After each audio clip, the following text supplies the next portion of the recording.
Mari kita berdoa pada pagi hari ini supaya firman Tuhan sungguh menjadi berkat dan membangun iman kita. Bapa Surgawi, kami mengucap syukur Tuhan. Jika kami dapat berkumpul di gereja dan memuji, menyembah Engkau dengan leluasa, tidak ada gangguan, itu semua karena kemurahan dan kebaikan-Mu. Kami doa Tuhan supaya ini terus bisa terjadi di mana kami terus bisa memuji, menyembah dan beribadah bersama-Mu.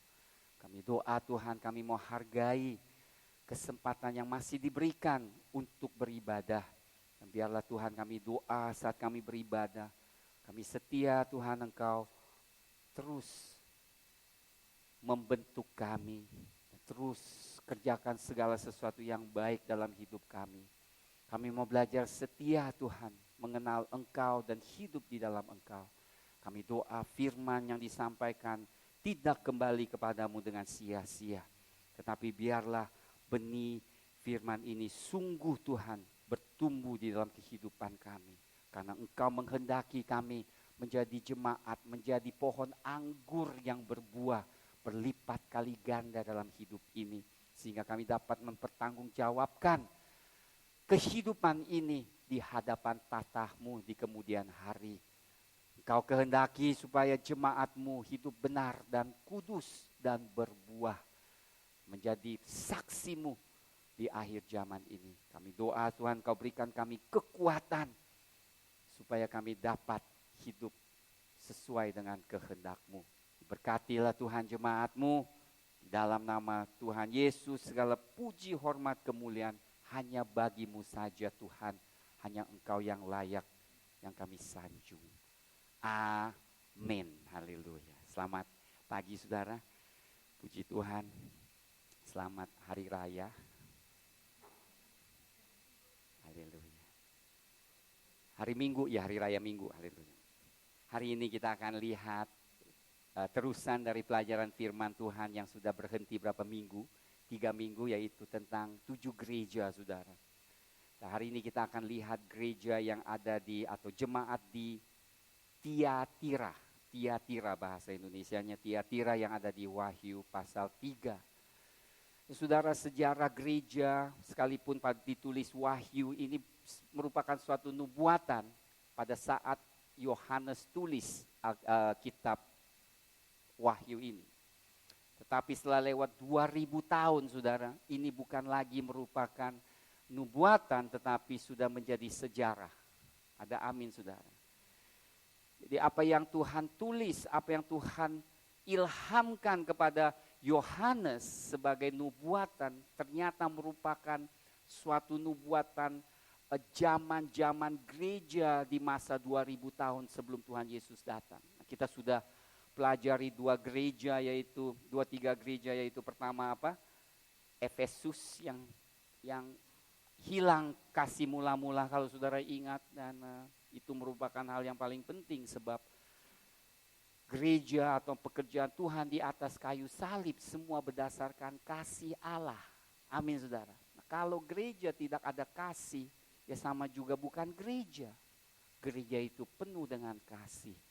Dan kita harus selalu merasakan kasih Tuhan dan kita harus menyatakan kasih Tuhan. Tadi pagi saya sempat menginjili ya, sepasang suami istri yang kebetulan datang dari Congko. Saya dapat kesempatan untuk berbahasa lidah lagi, haleluya. Dan ternyata mereka mempunyai kesan yang sangat baik terhadap orang Kristen, saudara. Luar biasa. Sekalipun mereka belum kenal orang Kristen yang jahat ya, ada juga. Puji Tuhan. Tapi mereka kenal bahwa umat Kristen itu penuh dengan kasih dan hangat, saudara. Saya 2-3 kali dia ngintip di sini, cuma dia bilang aku tidak mengerti bahasa Indonesia. Jadi mungkin ya Anton atau siapa bisa menerjemahkan ke bahasa Mandarin, itu satu hal yang luar biasa ya kan Ton? Udah siap Ton? Dan mereka saya sempat memberi suatu dasarkan apa sih yang Kristus lakukan, ya mereka sangat terkesan. Mungkin minggu depan mereka akan datang lebih awal. Mungkin saya bisa beri kesempatan untuk menjelaskan tentang Injil. Amin saudara. Luar biasa. Jadi gereja itu harus penuh dengan kasih. Karena tanpa kasih Tuhan katakan, kaki dianya akan dicopotkan. Itu masalah hati yang pertama. Dan kedua kita melihat apa yang terjadi. Jemaat di Smyrna. Gereja itu menghadapi penganiayaan saudara. Yang mungkin kita tidak dapat bayangkan betapa beratnya. Bagi orang yang mau terima Tuhan saudara, resikonya adalah nyawanya. Saudara bayangkan, kalau hari ini saudara katakan, siapa mau terima Tuhan Yesus? Saya. Berarti saudara udah siap mati. Itu ada di keadaan gereja Smyrna dan selanjutnya gereja itu tidak gampang. Setiap zaman itu tidak ada yang mudah, saudara. Setiap kali kita menghadapi tantangan. Jadi kalau kita ajarkan bahwa gereja itu adalah smooth sailing, adalah suatu pelayaran yang tidak ada tantangan, itu saya rasa pelajaran tidak alkitabiah. Sebab yang saya tahu selama sejarah mulai dari Tuhan Yesus, rasul-rasul sampai saat ini gereja terus mengalami penganiayaan demi penganiayaan. Dan justru dalam penganiayaan itulah simbol gereja salib di mana Tuhan, saudara, kita tidak bisa sejalan seirama dengan dunia. Ada amin. Kerajaan Allah bertentangan dengan kerajaan dunia.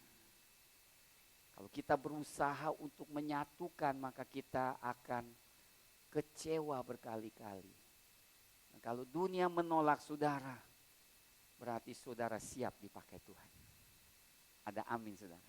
Kalau dunia mulai tolak saudara dengan iman saudara, berarti saudara sudah siap dipakai Tuhan. Saya tahu ini susah mengerti, tapi saya berdoa supaya Tuhan beri pengertian. Suatu perjalanan iman bukanlah jalan yang gampang. Dan kita melihat hari ini, kita lihat minggu yang 2 minggu lalu kita masuk ke jemaat Pergamus. Kalau saudara ingat, Pergamus ada artinya diangkat, dielevasi.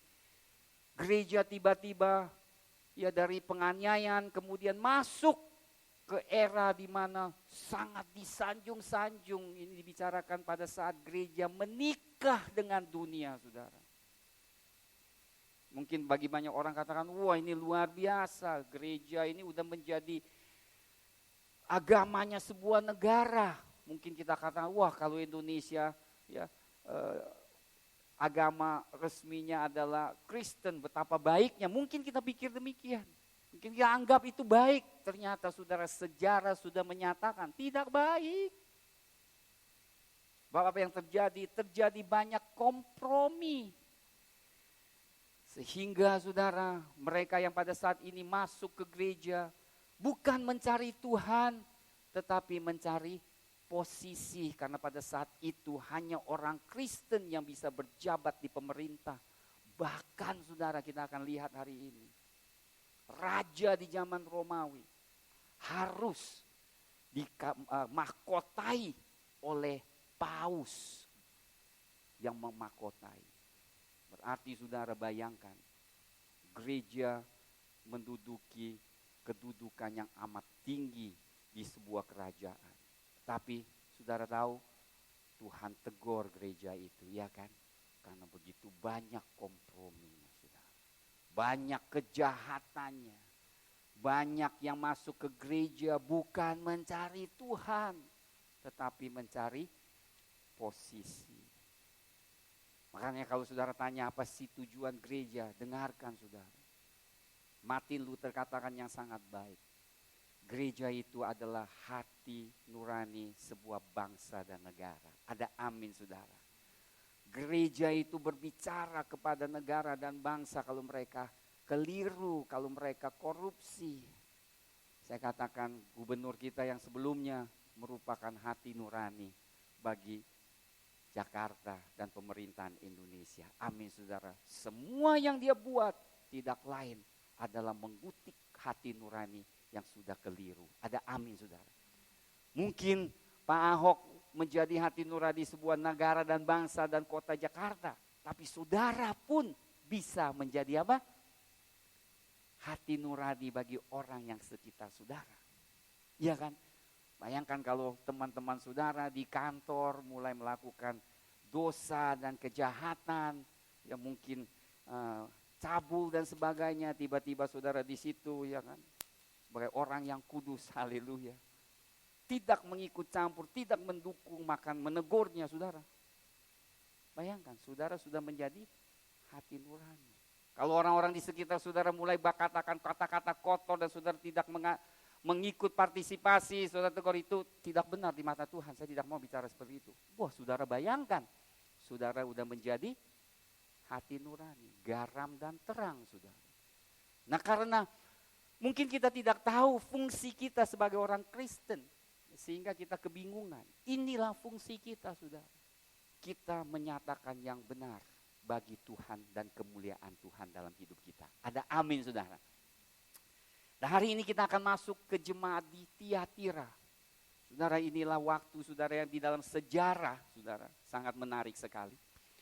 Kalau saudara ingat berapa minggu yang lalu, pada saat gereja masuk ke zamannya Pergamus, saudara, itu adalah saat, kalau saudara ingat, Bishop Roma ya dianugerahkan menjadi ketua dari gereja itu, sehingga saudara menurut sejarawan gereja masuk ke era Pergamus. Karena mulailah saat itu, saudara,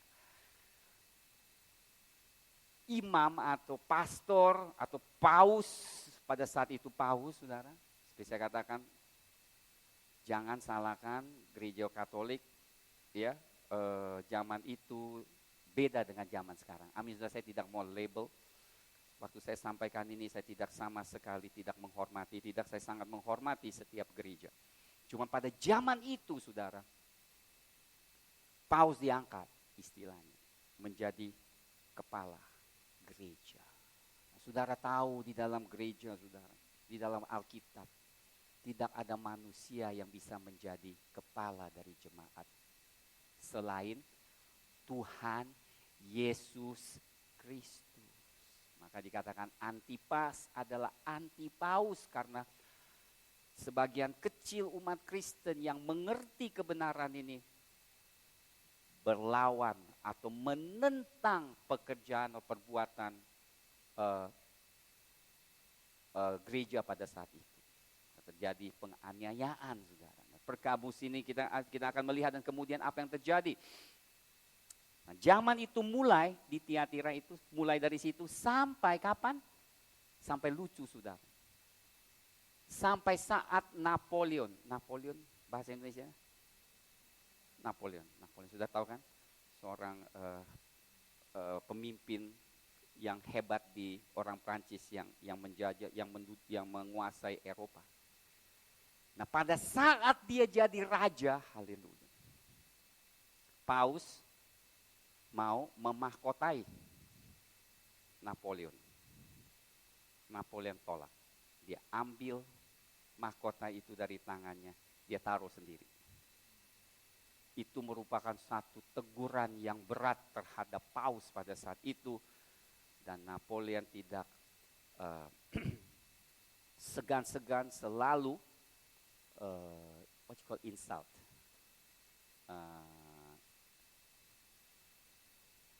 mengecilkan paus. Jadi akhirnya pausnya dimasukin penjara. Nah, inilah zaman di mana gereja Thyatira dari mulai sampai akhir itu kurang lebih, saudara tahu, 1260 tahun. Gereja zaman Tiatira berlangsung 1260 tahun. Nah, dengar, saudara. Ini yang disebut sejarawan zaman kegelapan. The Dark Ages di dalam gereja. Bukan tidak ada sebab kenapa disebut zaman ini zaman gelap atau zaman kegelapan yang paling darkest age. The darkest hour, di paling dark age terkenal, saudara, 1260 tahun. sedih banget. Mari saya ceritakan kenapa bisa terjadi seperti itu. Pertama, ada 7 poin saya mau sampaikan. Kenapa zaman ini disebut zaman kegelapan? Jadi supaya kita tahu saudara, ini kita belajar supaya kita jangan masuk ke zaman itu. Saudara katakan nggak mungkin lah Pak, kan kita udah di zaman sekarang. Tetapi bisa saudara tetap, karena ini berbicara kepada diri kita. Kalau kita tidak memperhatikan, tidak mempelajari sejarah, maka kita akan ulangi perbuatan mereka. Betul nggak? Kalau kita tidak belajar sesuatu dari pengalaman kita, kehidupan kita di dalam Tuhan, saudara, kita akan mengulangi perbuatan yang sama. Bukan saja di dalam kehidupan saudara, dengar baik-baik saudara. Tetapi di dalam keluarga saudara, turun-menurun saudara akan mengulangi hal yang sama saudara. Makanya amat penting kita pelajari supaya kita lepas dari siklus yang mengulangi itu, siklus. Kita lepas sehingga kita dibebaskan. Ada amin saudara. Masuk ke dalam aliran kehidupan Tuhan. Ada amin. Yang pertama, pada zaman itu firman Allah tidak diberikan kepada kepada umum. Firman itu pada umumnya, Alkitab ditulis dengan bahasa Latin. Jadi yang hanya mengerti bahasa Latin, hanya segelincir orang saudara. Ahli-ahli Alkitab. Jemaat gak ngerti, gak ada firman, bayangkan. Itu yang pertama sebabnya kenapa gereja masuk di dalam kegelapan. Sama seperti saudara dan saya. Kalau tidak ada firman menjadi dasar kehidupan. Kalau tidak ada kerinduan untuk membaca dan menjalankan perintah yang di dalam firman, saudara, sama saudara di dalam kegelapan. Saya harus menekankan berkali-kali. Kita hanya bisa dibebaskan di dalam firman. Yohanes katakan, ya kan, jika engkau ada di dalam firman-Ku, engkau adalah murid-Ku, dan engkau akan mengenal kebenaran. Kebenaran akan memerdekakan. Di zaman gereja 1260 tahun saudara, jemaat terbelenggu. Saya minta saudara nanti kalau ada waktu, saya ada videonya.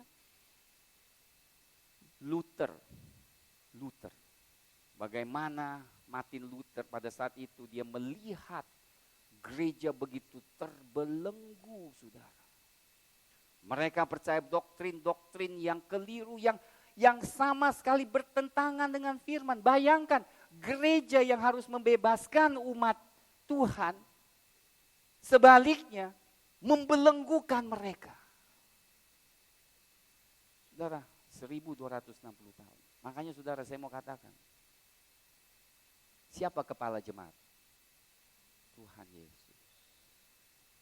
Bukan pendeta. Bukan saya, saudara. Tuhan Yesus. Saya hanya bisa dipakai untuk menginspirasi, mengajar, memberitahukan dari firman Tuhan. Karena saya pun butuh firman untuk memerdekakan saya. Setiap hari, saudara. Kalau saudara tidak ada suatu kerinduan, saudara harus berdoa untuk merenungkan firman dan membacanya. Luar biasalah saudara firman Tuhan. Kedua saudara, karena tidak ada firman dan karena kompromi pada saat itu gereja terjadi, sehingga doktrin yang diajarkan di gereja adalah campuran Injil dan paganisme atau penyembahan berhala. Dicampur. Makanya muncullah patung-patung untuk menyesuaikan mereka yang baru datang ke gereja, mereka nggak terbiasa. Nah, kok gue ke gereja biasa gue sembah patung, sekarang kok nggak ada patung? Maka gereja bangunlah patung, dan tentunya bukan patung ilah mereka, tapi mereka berusaha ganti patung Maria, patung orang-orang kudus, Paulus, Petrus. Tetapi saudara, 10 perintah telah mengajarkan tidak boleh membentuk patung dan untuk menyembahnya. Di sini sudah menjadi apa? Mixture, gado-gado. Pelajaran Tuhan dikompromikan dan dijalankan. Dan itu sebenarnya adalah hal yang bertentangan dengan firman Tuhan. Dengar saudara. Saya tidak mau lihat, saya mau tidak pandang apakah gereja Katolik, bukan. Saya hanya mau katakan hal-hal yang keliru yang dikerjakan pada saat itu. Itu yang kedua. Yang pertama apa tadi? Tidak ada firman. Jadi kedua, diajarin apa aja dari mimbar, semuanya tunduk, semuanya iya, saudara. Saudara, saya tahu kita harus tetap menghormati hamba Tuhan. Tetapi saudara, yang kita setia mutlak hanya kepada Tuhan Yesus dan firman. Ada amin saudara. Ketiga, tidak ada hubungan pribadi. Dengar baik-baik, gereja dengan Tuhan Yesus.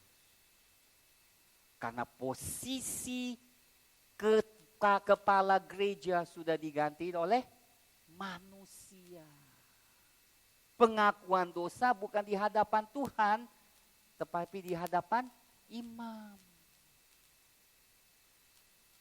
Ini saudara, yang Tuhan sudah tentukan siapa yang jadi intermediary, orang tengahnya. Tidak ada lain kecuali Tuhan Yesus. Tidak ada orang yang seharusnya mengambil posisi Tuhan Yesus.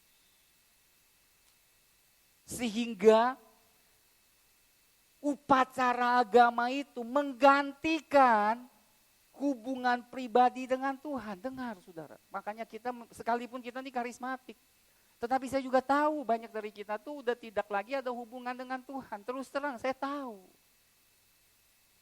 Saya tahu jemaat yang mana yang berhubungan, ada hubungan pribadi dengan Tuhan. Saya tahu saudara. Ada yang tidak sama sekali. Saya minta saudara, demi keselamatan jiwa saudara, ada amin. Mulailah hari ini bersekutu dengan Tuhan. Ada amin. Gak susah saudara. Tuhan itu gampang, baik sekali. Kalau saudara lahir baru, datang Bapa Surgawi. Saya datang kepadamu hari ini. Saya butuh kasih karuniamu. Bicara dengan Bapa, nantikan, puji dia, sembah dia saudara. Pribadi, gak usah lewat Pak Yeremia atau siapapun juga. Datang secara pribadi ke hadapan, ke kaki Tuhan. Amin saudara. Di dalam nama Tuhan Yesus, saudara sudah dibenarkan. Kalau saudara lahir baru, saudara layak datang ke tahta Bapa dan beribadah dengan Bapa. Karena darah Tuhan Yesus telah menguduskan saudara. Nah, saya melihat jika saudara jemaat yang mempunyai pribadi atau hubungan pribadi, saya melihat saudara bertumbuh di dalam dia. Gak bingung. Dan saya bisa melihat transformasi terjadi di dalam hidup saudara. Tapi saudara yang tidak ada hubungan, saya melihat selalu jatuh ke dunia, selalu jatuh ke dalam dosa. Saudara. Gereja di zaman itu sama. Saudara yang katakan, oh itu zaman itu, sekarang zaman sekarang. Sama saudara. Kalau kita tidak mau baca firman, kita tidak mau berdoa, bersekutu dengan Tuhan, kita ada di zaman kegelapan. Saudaranya ada di zaman kegelapan. Hidup di masa lalu yang terbelenggu. Ada amin saudara. Oleh sebab itu saudara mempelajari firman yang penting. Keempat, keselamatan saudara bisa dibeli. Tentu bukan keselamatan yang sebenarnya. Saudara kalau lihat nanti nonton film Lut matinya, nanti kita mungkin kaum muda kapan mau adakan itu 2-3 jam saudara filmnya. Maaf saudara, doktrin Katolik kita tahu ada namanya purgatory. Purgatory itu apa bahasa Indonesia? Siapa yang Katolik di sini? Purgatory. Berarti ada satu tempat antara surga dan neraka. Di situ katanya kalau jiwa meninggal masih tinggal di situ untuk dikuduskan, disucikan. Jadi masih ada kesempatan masuk surga jika melakukan hal-hal mas dan segala sesuatu. Dan pada zaman Luther itu bayar uang, doa. Dia bilang, imam aku akan doakan supaya keluargamu yang ada di tempat itu bisa diselamatkan masuk surga. Ya orang mau dong, ya kan? Bayar. Dan mereka pakai uang itu untuk kepentingan sendiri. Sudah katakan, masa ya Pak ya? Ya sama, sekarang juga iya kan? Kita juga kasih uang untuk pendeta yang kita kira ini sangat diurapi supaya saya diberkati. Saya kasih, saya pasti diberkati. Sudah sama mentalitas kita.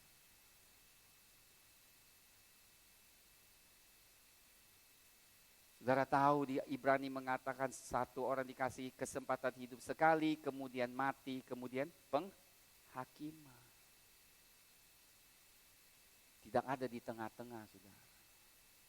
Kalau hidup ini saudara tidak benar di hadapan Tuhan, belum benar saudara, ya maaf saudara, akan terkejut, ya kan, itu terkejut. Saudara, saya ingat setahun yang lalu saya ada posting, kalau saudara ingat di gereja seorang anak Tuhan yang kebetulan dikasih karunia untuk melihat satu orang yang tidak kenal Tuhan masuk, mati tiba-tiba, saudara lagi nonton TV, tiba-tiba mati. Makanya jangan nonton TV, bahaya nonton TV. Lagi nonton, tau-taunya game. Nah, dikatakan roh itu nggak tahu bahwa dia udah mati, saudara. Ada enaknya juga sih, nggak tahu mati. Ya kan, oh gue udah mati. Kalau dia tentu ke surga enak gitu ya, nggak berasa sakit. Tapi ini orang nggak kenal Tuhan, saudara. Dan dia sendiri lihat tubuhnya, dia nggak mengenali itu tubuhnya. Dan dia belum sadar, saudara. Dia tidak sadar, dia sudah mati. Waduh, mengerikan, saudara. Dan dia berusaha berkomunikasi dengan orang-orang yang dia lihat, tapi katanya kok gue dicuekin. Karena roh gak bisa berkomunikasi dengan kita. Nah, anak Tuhan ini dikasih lihat khusus karena Tuhan mau sampaikan sesuatu kepada kita. Inilah orang hidup yang gak kenal Tuhan, saudara, mengerikan.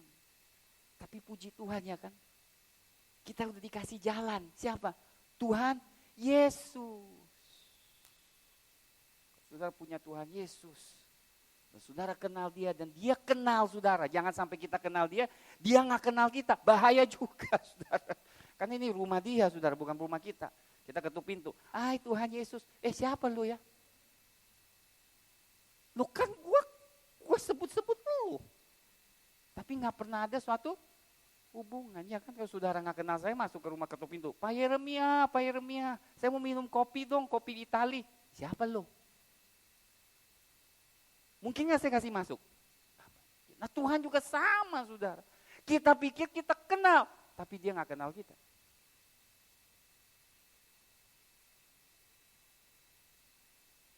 Pertama harus dikenal Tuhan. Bagaimana kenal Tuhan? Saya kasih tahu cuma satu. Hanya melalui ketaatan kita dikenal olehnya. Ada amin. Hanya melalui ketaatan, dengar. Hanya taat kepada Tuhan dan jauh dari dosa. Tentunya lahir baru sebelumnya. Baru bisa dikenal Tuhan.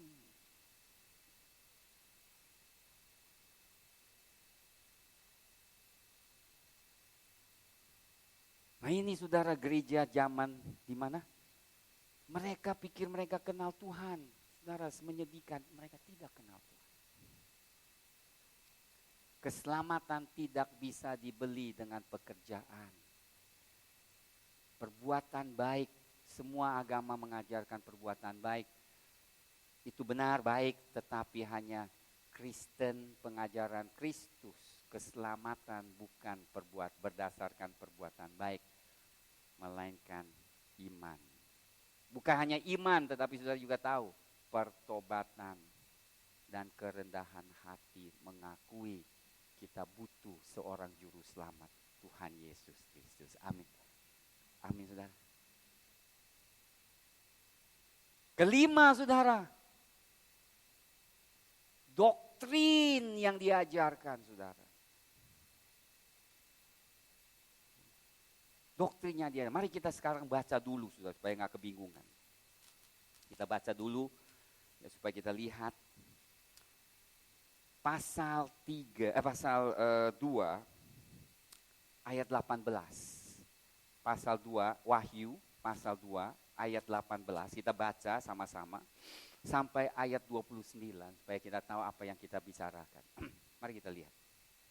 Wahyu pasal 2 ayat 18 sampai ayat 29. Haleluya.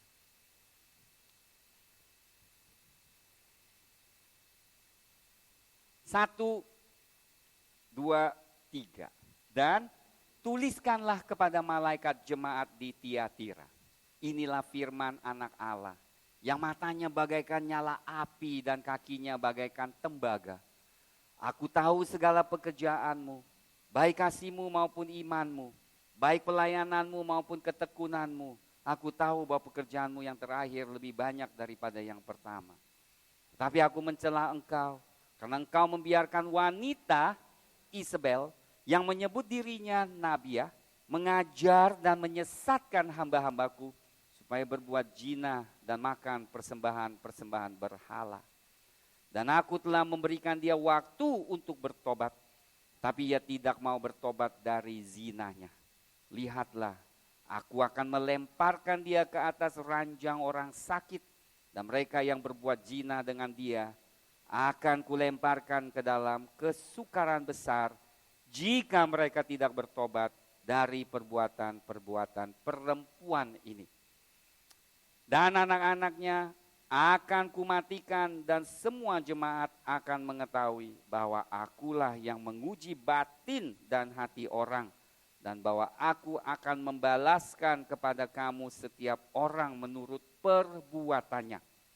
Tetapi kepada kamu, yaitu orang-orang lain di Tiatira, yang tidak mengikuti ajaran itu dan yang tidak menyelidiki apa yang mereka sebut seluk-beluk iblis, kepada kamu aku berkata, aku tidak mau menanggungkan beban lain kepadamu, tetapi apa yang ada padamu, peganglah itu sampai aku datang. Dan barang siapa menang dan melakukan pekerjaanku sampai kesudahannya, kepadanya akan kukaruniakan kuasa atas bangsa-bangsa. Dan ia akan memerintah mereka dengan tongkat besi. Mereka akan diremukkan seperti tembikar tukang periuk, sama seperti yang kuterima dari Bapakku. Dan kepadanya akan kukaruniakan bintang timur.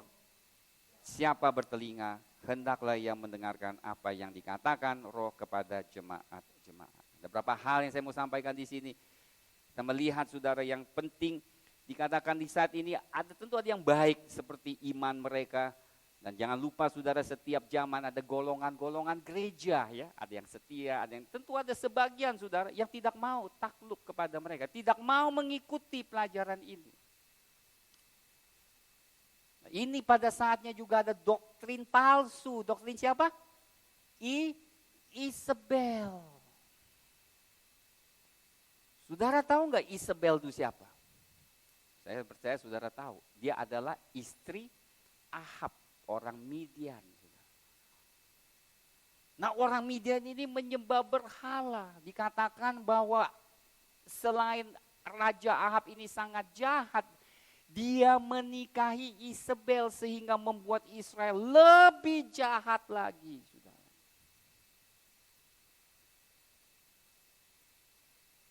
Bahkan firman Tuhan katakan tidak ada raja yang begitu keji, yang begitu menyakiti hati Tuhan selain Ahab. Karena dia mengikuti doktrin Isabel yang menyesatkan saudara. Sudah bayangkan, itu di zaman perjanjian lama. Isabel di mana posisinya? Persis di samping tahta raja. Betul kan? Nah, saudara harus tahu inilah cara iblis bekerja kepada dengan orang yang berotoritas. Dia mempengaruhi raja ini. Sekalipun Ahab adalah umat pilihan Tuhan, keturunan Abraham, tetapi istrinya menjatuhkan dia. Persis duduk di samping tata kerajaan. Sama juga di gereja. Gereja bukannya Tuhan Yesus yang bertata, siapa yang bertata? Doktrin Isabel. Doktrin yang mengajarkan perzinahan, bukan perzinahan secara fisik, saudara. Kalau Alkitab mengatakan perzinahan, itu adalah perzinahan di alam roh. Menyembah Allah lain selain Allah yang benar, Yehova, Tuhan Yesus. Terjadi perzinahan, dikatakan gereja mengajarkan umatnya untuk menyembah berhala pada zaman itu. Ini yang terjadi, saudara, di gereja ini. Sehingga mereka jatuh di dalam dosa, saudara. Saudara, nggak kebetulan, saya baru dapat ini sejarah sangat menarik. Pada saat dikatakan aku akan jatuhkan dia ke sakit, ya kan? Sick bed. Saudara, benar terjadi di 1400 tahun setelah Masehi.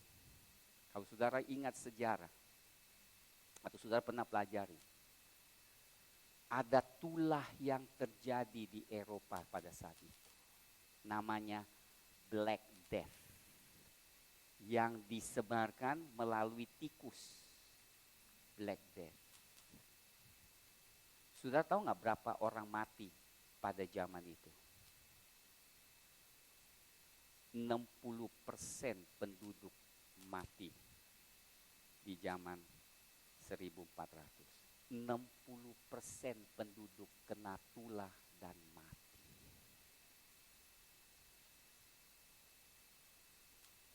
Dan terjadi tulah itu tidak kebetulan di tempat-tempat gereja, maaf, yang menyembah berhala.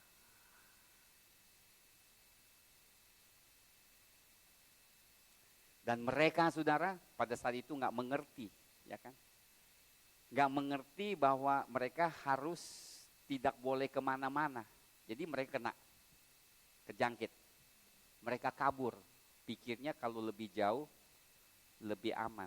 Ternyata pas mereka ke tempat lain juga kena tular dan mereka mati. Makanya 60%. Bayangkan, 60% penduduk mati. Indonesia ada 10 juta misalnya. 6 juta orang mati, saudara. Ada bagusnya, gak macet.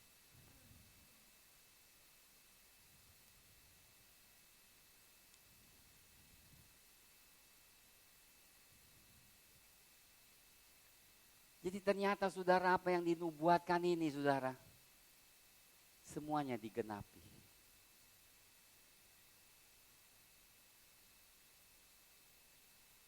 Itu yang kelima, ya, saudara.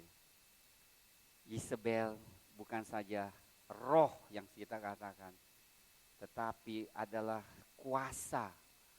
Roh ini suka sekali dengan kuasa dan otoritas. Dan dia ini roh selalu senang kudeta otoritas dan menjalankan yang salah. Dan saudara, lucunya roh ini senang dengan wanita. Jadi wanita tuh biasanya kalau nggak hati-hati dia senang menguasai wanita dibanding pria. Kalau roh ini mulai bekerja, prianya yang akan kena serangan roh jahat. Jangan main-main nih roh, sangat mengerikan. Keenam, saudara, gereja ini memeluk, ya, tadi kita bacakan, melakukan perzinahan berarti mereka memeluk doktrin palsu ini. Bukan saja perzinahan di alam roh, setelah nggak lama mereka ada perzinahan di antara mereka. Dan yang ketujuh, saudara, justru jemaat yang tidak mau tunduk kepada pelajaran dari gereja, mereka yang dianiaya. Dalam 1260 tahun, diperkirakan 57 juta umat Kristen dibunuh yang dianggap mereka heresi. Heretik apa artinya? Yang menyimpang. Mereka yang dikatakan sesat dibunuh oleh gereja. Dengar baik-baik. 57 umat Tuhan yang bertentangan dengan doktrin pada zaman itu dibunuh karena menganggap mereka sesat. Sedangkan mereka lah yang sungguh-sungguh anak Tuhan yang berdiri dalam kebenaran.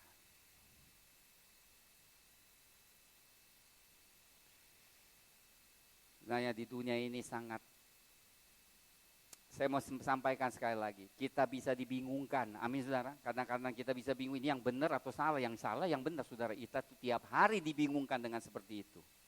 Bagaimana saudara tahu yang benar atau yang salah? Bagaimana saudara tahu ini ajaran benar atau salah? Ini, saudara. Baca, lihat. Kalau ini sudah katakan, ini pasti benar. Ada amin, saudara. Bisa di zaman itu yang salah dikatakan benar, yang benar dikatakan salah, saudara.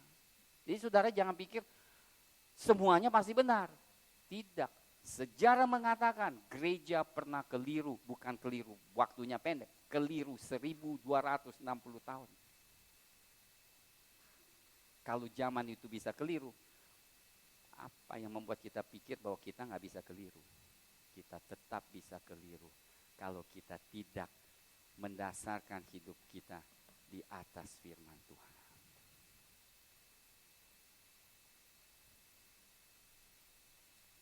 Haleluya.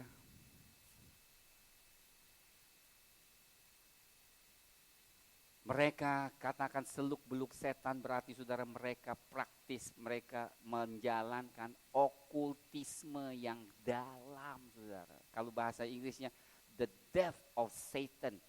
Dalamnya setan mereka mengerti. Saya pernah baca satu buku, pernah dikasih tahu saudara.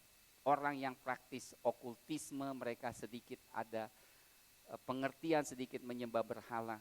Yang maaf, ini bukan soal kita bicarakan Katolik, tetapi ada Katolik yang tertentu mereka sebenarnya mengerti okultisme atau melakukan okultisme di gereja. Sekali lagi saya mau tekankan saudara, tidak ada hormat, maksud saya menghormati. Itu adalah gereja Katolik yang dulu, bukan sekarang. Yang sekarang banyak orang cinta Tuhan. Amin saudara, banyak yang mengasihi Tuhan, yang mengenal Tuhan. Ini zaman dulu, ngerti gak saudara? Jadi kita jangan samakan. Kita juga gak katakan, kalau Protestan udah pasti bagus. Atau Pentakosta bagus, karismatik bagus. Saudara, gak ada jaminan. Saya cuma melihat, saudara bagus dan benar kalau saudara hidup di dalam firman. Saya gak peduli dari gereja mana.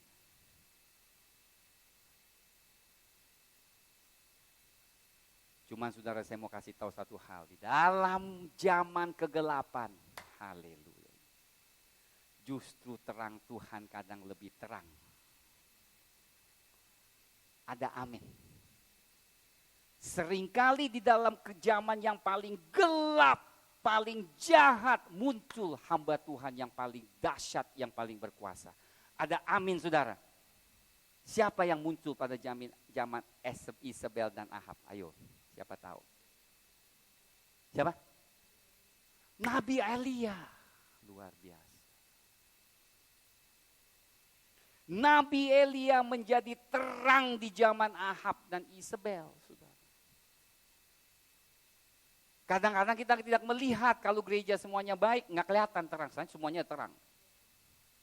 Ya puji Tuhan ya saudara. Tapi pada saat gelap, kok saudara terang banget gitu ya kan. Saudara pikir, saudara, aku nih baru gosong hitam ya Pak ya. Hitam. Belum ke Afrika. Ya. Pas lihat orang Afrika, ternyata gue putih. Atau kita pikir kita putih, pas kita lihat orang bule, wah kita ternyata enggak seputih itu. Ya ini sama saudara. Pada saat itu, pada zaman yang paling gelap rohani, saudara bisa bersinar bagi Tuhan. Ada amin saudara. Nah itu tentu butuh suatu keberanian yang besar. Ada berapa hal yang saya mau sampaikan, haleluya. Kita belajar dari 6 hal dari Elia. Pertama, Elia, dengar baik-baik saudara, Elia mempunyai suatu hubungan intim dengan Allah. Dia satu-satunya katakan, aku yang melayani dia. Atau aku yang berdiri di dalam hadiratnya. Itu berarti apa? Dia selalu bersekutu dengan Tuhan. I'm Elijah who stand in the presence of God. Aku Elia yang melayani. Bahasa Indonesia aku yang melayani dia. Tapi yang sebenarnya, aku yang berdiri di dalam hadiratnya. Saudara bayangkan saudara. Saudara tahu gak gampang berdiri dalam hadirat Tuhan. Saya berdiri lama sedikit, urapan pulang capek saudara. Tubuh ini gak mau terima. Tubuh ini gak terbiasa dengan hadirat Tuhan yang terlalu kencang, terlalu lama, gak kuat. Nanti bisa gak makan 40 hari kayak Musa. Bahaya kalau di hadirat Tuhan terlalu lama. Amin saudara. Tapi bagus juga saudara, nggak usah ke mall, nggak usah supermarket, nggak usah makan, senang, sangat hemat saudara. Jadi kalau saudara nggak ada uang, masuk ke hadirat Tuhan. Tidak akan rasa lapar. Ada amin saudara. Mari mulai besok ya kan. Masuk hadirat Tuhan. Siapa yang merasa kekurangan keuangan? Nggak ada uang beli supermi? Masuk hadirat Tuhan. Penuhi hadirat Tuhan. 3 hari gak makan, tapi harus minum. Saudara. Siapa tahu langsung masuk hadirat di surga.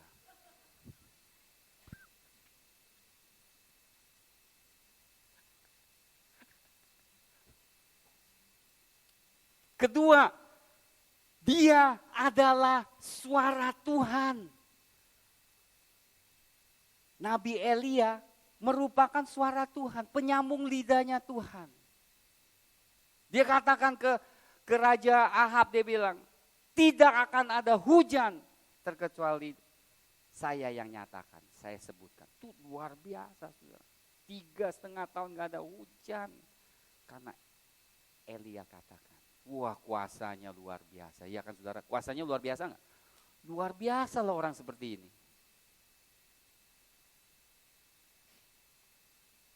Dia menjadi penyambung lidahnya Tuhan. Kita juga bisa menjadi penyambung lidah. Dengar saudara. Saya baru baca satu dari Facebook dikatakan. Banyak orang bisa ngomong sama Tuhan. Tapi sedikit orang yang bisa mendengar suara Tuhan. Banyak orang yang bisa berdoa berbicara kepada Tuhan. Tapi sedikit sekali yang mendengar suaranya. Betul kan kalau kita datang kan kita yang ngomong. Tuhan doa 1 jam. Pas Tuhan mau ngomong, halo.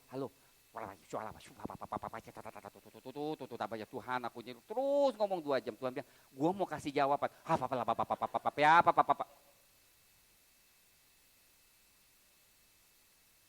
Terus jawaban belum datang. Tuhan kok jawaban belum datang. Tuhan bilang, gua udah mau ngomong, lu ngomong lagi. Pakai telinga lo ya kan.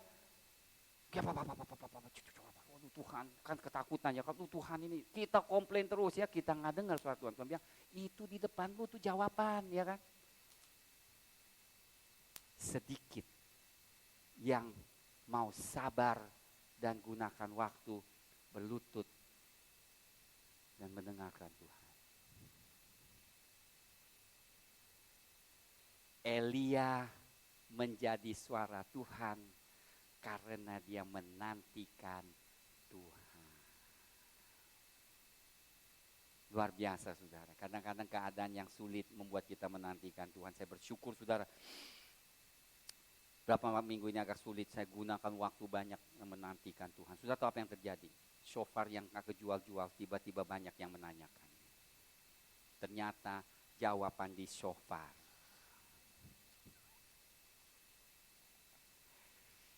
Ketiga, dengar baik-baik. Elia Siapa yang mau menjadi Elia di sini? Angkat tangan, angkat tangan. Elia, angkat tangan.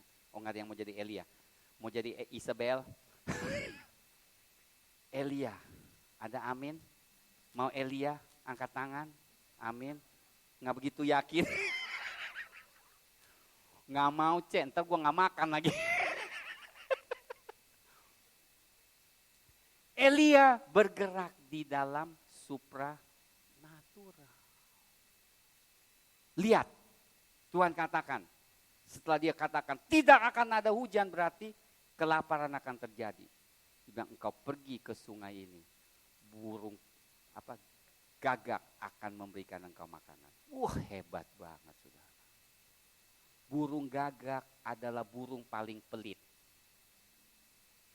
Tapi Elia Tuhan bisa jadikan burung itu enggak pelit.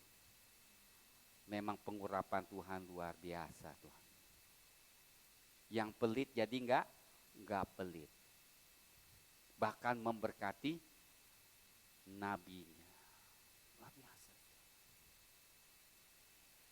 Setiap kali ada tantangan, saudara harus ingat dalam pikiran. Ada amin. Setiap kali kita hadapi tantangan, berarti Tuhan mau lakukan hal yang ilahi dalam hidup kita. Ada amin nggak, saudara? Amin. Itu adalah kesempatan Tuhan menyatakan keilahiannya, menyatakan kuasa supranaturalnya, saudara. Setiap kali tantangan, asal kita menantikan Tuhan dan mengharap kepada Tuhan. Kalau kita tidak mengharapkan Tuhan, kita tidak akan melihat kuasanya.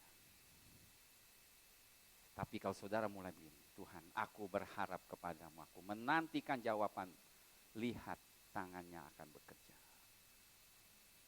Ada amin, saudara? Amin.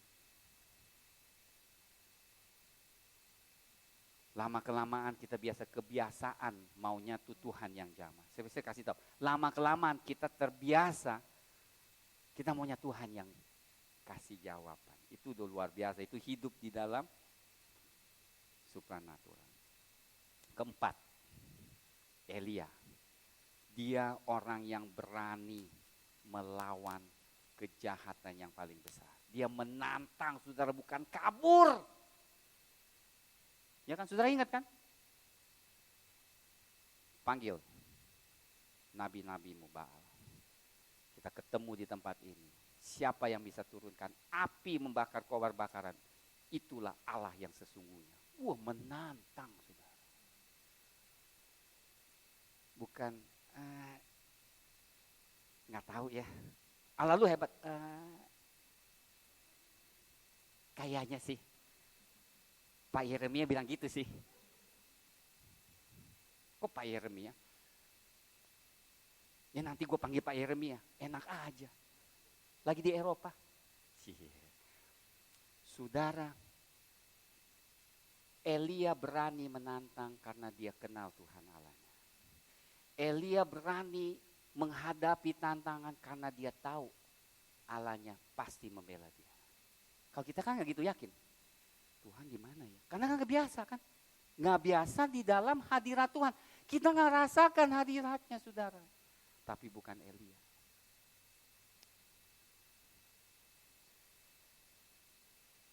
Dia menghakimi nabi palsu. Luar biasa kan, saudara. Saudara, nabi palsu ini banyak kan. Ya kan, saudara, kita tahu lah sekarang di gereja pun di mana-mana banyak doktrin palsu, pengajar palsu, nabi palsu, rasul palsu, pendeta palsu, banyak.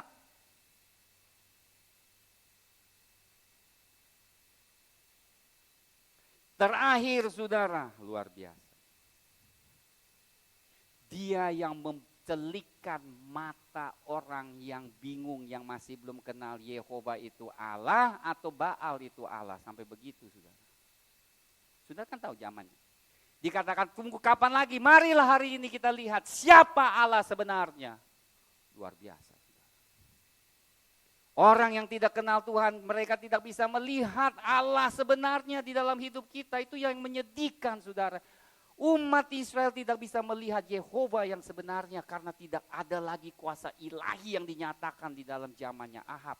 Sehingga Baal yang mereka sembah, hal-hal yang tidak ada artinya itu yang disembah. Karena mereka tidak melihat ada namanya Allah yang sebenarnya yang menyatakan kuasanya, iya kan? Beda dengan zamannya Yosua, zamannya Musa, saudara. Mereka menyatakan kuasanya. Umat Israel tahu, aku gak mau Allah lain selain Yehova. Elia menyatakan kuasa Allah. Pada saat tantangan itu terjadi, Baal sampai tusuk-tusuk dirinya, ya kan? Elia bisa mengejek lagi. Panggil kencengan, lagi tidur tuh Allah lu. Mungkin lagi ke WC, ya kan? Bisa ngomong begitu, saudara. Dia tahu mereka tidak ada jawaban. Saudara, ada jawaban di dalam Kristus Yesus. Pada saat orang kebingungan jawaban, gak usah pusing, nyatakan kuasa Tuhan. Nyatakan kuasanya. Mencelikan mereka yang tidak bisa melihat Allah. Melalui siapa? Melalui saudara. Dan dia sih, wah ini benar-benar. Siapa sih Allahmu? Kenapa pada saat engkau berdoa sesuatu terjadi? Kenapa kau merasa merinding pada saat engkau berdoa? Itu hadirat Tuhan. Kenapa ada kesembuhan terjadi? Itu karena Allah. Kesaksian apa yang lebih besar? Nah, kalau kita tidak pernah menyatakan kuasa Tuhan, bagaimana kita bisa menjadi saksi?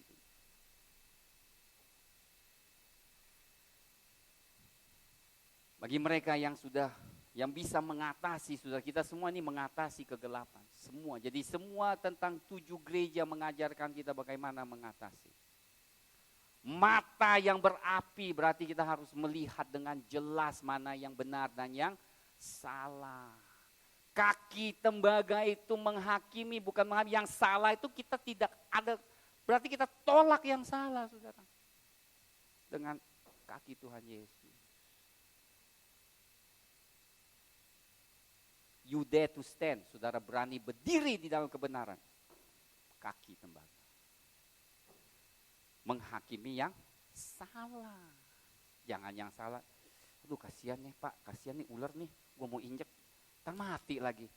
Pas saudara mau injek gak injek, dipatok sama ular. Betul atau enggak? Tuhan injek di mana? Pakai kaki, ya kan? Gah. Kepalanya dikatakan diremukkan. Kita gak berani. Ada amin, saudara. Biasa. Dan bagi mereka, lihat saudara, bagi mereka yang mengatasi hal ini, dikatakan otoritas akan diberikan, ya kan? Coba kita baca kembali supaya kita gak salah. Haleluya. Pasal 2. Barang siapa menang melakukan pekerjaanku sampai kesudahannya, kepadanya akan kukaruniakan kuasa atas bangsa-bangsa. Ini berarti di akhir nanti Tuhan merintah, kita akan memerintah bersama-sama Dia. Dengan diberikan otoritas. Bukan semua, dengar, bukan semua anak Tuhan diberikan otoritas. Tapi mereka yang mengatasi. Karena mereka sudah terlatih, berani memakai otoritas sebenarnya. Menghakimi hal-hal yang salah.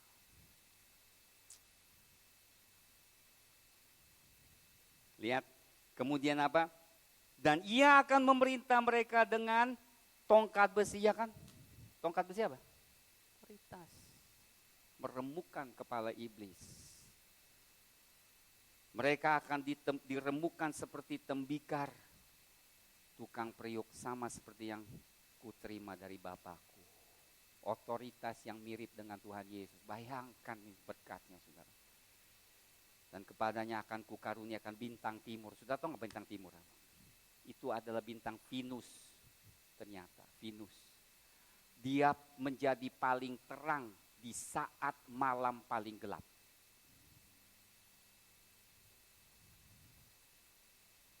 Morning star, yang lebih tepat bahasa ini morning star. Bintang pagi, bintang fajar. Dia itu Venus. Venus itu namanya nggak bagus. Tapi planet yang paling terang saat malam paling gelap, dia sinar. berarti pengharapan pasti bukan akan terjadi, karena nanti kita akan lihat gereja masuk di zamannya Philadelphia di mana terang itu menyinari kembali. Berarti janji Tuhan pasti digenapi. Bintang timur, saudara menjadi terang pada saat gelap yang paling gelap, malam yang paling gelap, dan percaya pagi sudah dekat. Ada amin, saudara? Apakah saudara merasa paling gelap sekarang? Apakah saudara melihat di depan saudara gelap?